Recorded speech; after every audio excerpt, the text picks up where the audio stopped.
अस्सलाम वालेकुम नाज़रीन, मेरान टीवी न्यूज़ में भली कार आऊं आहियां पेरिया गुल। सब खां पहिरीं नज़र हेडलाइंस ते। वज़ीर आज़म पारां सनअती ऐं ज़रई शोबे जी तरक्की लाइ रोशन मईशत बिजली पैकेज जो ऐलान। वज़ीर आज़म शहबाज शरीफ सां सनअती ज़रई माहिरनि ऐं कारोबारी वफ़द जी मुलाक़ात। नई बिजली पैकेज तहत सनअती ऐं ज़रई शोबनि खे 3 सालनि ताईं रिआयती अघनि ते इज़ाफ़ी बिजली फ़राहम थींदी। वज़ीर आज़म शहबाज शरीफ चयो आहे त मुआशी टीम जी मेहनत ऐं सभिनी जे सहकार सां ही सभु कुझु मुमकिन थियो आहे। सनअती शोबे खे 34 रुपयनि ऐं ज़रई शोबे खे 38 रुपयनि बदिरां फी यूनिट 22 रुपया 98 पैसा बिजली फ़राहम कई वेंदी। सनअती ज़राअत शोबा तरक्की कंदा त मुल्क कर्ज़नि मां निजात हासिल कंदो। DGISPR लेफ्टिनेंट जनरल अहमद शरीफ चौधरी चयो आहे त पाकिस्तान अफगानिस्तान में ख़ारजी दहशतगर्दनि जी मौजूदगी ख़िलाफ़ बहितर क़दम खंया आहिनि। पाक फ़ौज दुश्मन जे हर जारियत ख़िलाफ़ फ़ौलादी दीवार बढ़ल आहे। DGISPR पारां सवाबी में Ghulam Ishaq Khan institute of engineering sciences and technology जो दौरो। सिक्योरिटी सूरतहाल ऐं सोशल मीडिया जे किरदार ते ॻाल्हि ॿोल। DGISPR चयो त नौजवान क़ौम जो रोशन मुस्तक़बिल जा ज़ामिन आहिनि। नौजवान मुल्क की तरक्की ऐं खुशहाली में अॻवानी वारे किरदार जी हैसियत रखनि था। पाकिस्तान ऐं पोलैंड मुख़्तलिफ़ शोबनि में सहकार वधाइण वारे याददाश्तनामनि ते सयूं करिछटियूं। पोलैंड जे नायब वज़ीर आज़म जी अॻवानी में आयल जे वफ़द जी पाकिस्तानी हम मनसब इसहाक डार सां इस्लामाबाद में मुलाक़ात। बतरफ़ी लाॻापनि समेत अहम मापदंड ते ॻाल्हियूं। पोलैंड जे नायब वज़ीर आज़म सां गॾु प्रेस कॉन्फ्रेंस कंदे वफ़ाक़ी वज़ीर इसहाक डार चयो आहे त पाकिस्तान ऐं पोलैंड विच में तारीख़ी ऐं मुनफ़रद लाॻापा क़ाइमु आहिनि। हवाई फ़ौज जो बुनियाद रखण में पोलैंड जो अहम किरदार आहे। पाकिस्तान पोलैंड सां लाॻापनि खे तमामु घणी अहमियत ॾिए थो। ॾखण अफ्रीका ॿी ऐं आख़िरी टेस्ट मैच में पाकिस्तान खे शिकस्त ॾेई सीरीज़ 1-1 तां बराबर करे वरिती। रावलपिंडी में खेॾियल ॿी टेस्ट मैच में ॾखण अफ्रीकी टीम 68 रन्सनि जो हदफ़ आसानी सां 2 विकेटनि ते पूरो कयो। पाकिस्तान जी पूरी टीम ॿी इनिंग में 138 रन्सनि ते ढेर थी वई हुई।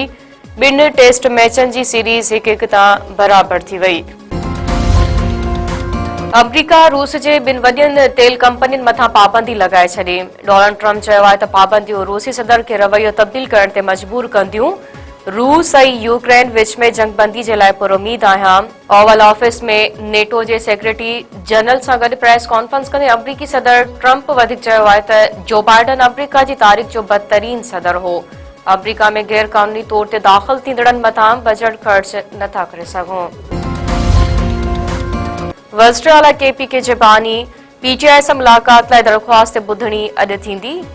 Islamabad high court chief justice Sarfaraz Dogar जी सरप्राई में लाजर बेंच ॿुधणी कंदी। वज़ीर आला सोहेल अफरीदी इस्लामाबाद पहुची वियो। बानी PTI सां मुलाक़ात लाइ अडियाला जेल वेंदो। तहरीक इंसाफ़ जेल अख़्तियारनि खे सोहेल अफरीदी समेत 5 ॼणनि जी लिस्ट उमाणे छॾी। पंजाब जी इतलात वारी सूबाई वज़ीर उस्मा बुखारी चयो आहे त सूबे में अमन लाइ हर क़दम खणंदासीं। हथियारबंद जथनि खे रियासत जी रिट चैलेंज करण न ॾींदासीं। हिन चयो त हिकु इंतहा पसंद मज़हबी जमायत जे मुस्तक़िल बिल जो फ़ैसिलो वफ़ाक़ी हुकूमत कंदी। हिन चयो त सूबे में 10 लख माण्हुनि वटि हथियारनि जा लाइसेंस आहिनि। हाणे को बि नओं लाइसेंस जारी न थींदो। हथियारनि जी 28 डीलरनि जी दुकाननि खे सील करे छॾियो आहे। सूबे में गैर कानूनी हथियारनि ख़िलाफ़ कार्रवाई जारी रहंदी। सिंध जे घरू वज़ारत पारां सखर डिवीज़न में ॾोहारियुनि ऐं धाड़ेलनि ख़िलाफ़ भरपूर ऐं असराइती कार्रवाई जी हिदायत। सूबाई घरू वज़ीर ज़ियाउल अंजार जी सदारत हेठि सखर डिवीज़न में अमन अमान बाबति अहम इजलास। ID सिंध DID सखर ऐं SSPs जी शिरकत। सखर डिवीज़न में अमन अमान बाबति तफ़सीली ब्रीफिंग। घरू वज़ीर पारां कचे में धाड़ेलनि ख़िलाफ़ जारी ऑपरेशन वधीक तेज़ करण जी हिदायत।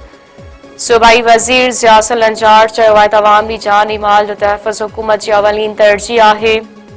सिंध जे समूरनि ज़िलनि खे ॾोहारियुनि खां पाक करण ताईं सुख सां न विहंदासीं। ॾोहारियुनि जी सहूलियतकारनि खे बि कानून जे कटेरे में आंदो वञे। खेड़पुर वेझो धाड़ेलनि जो रॉकेट लॉन्चरनि सां ॻोठ मथां हमिलो, 1 ॼणो क़तल। ॻोठ जुमो फुलपोटो ते हथियारबंदनि हमिलो करे रॉकेट लॉन्चर फायर कया। हमले में घरधणी शेमिर फुलपोटो मौके ते मारिजी वियो। 2 ॼणा इमरान फुलपोटो, हाजन फुलपोटो सख़्त ज़ख़्मी। इतला ते पहुतल पुलिस जे मोबाइल मथां हथियारबंदनि जी फायरिंग। पुलिस जो चवणु आहे त फुलपोटा बिरादरी जे यार मोहम्मद फुलपोटो ऐं बदनाम धाड़ियल रहीम बख्श उर्फ रऊ फुलपोटो जे धुरियुनि में पुराणो खूनी तकरार हलंदड़ आहे, जंहिं तां धाड़ियल रहीम बख्श फुलपोटो जे तोले ॻोठ मथां हमिलो करे हिक ॻोठाणे खे क़तल ऐं 3 ॼणनि खे ज़ख़्मी कयो आहे।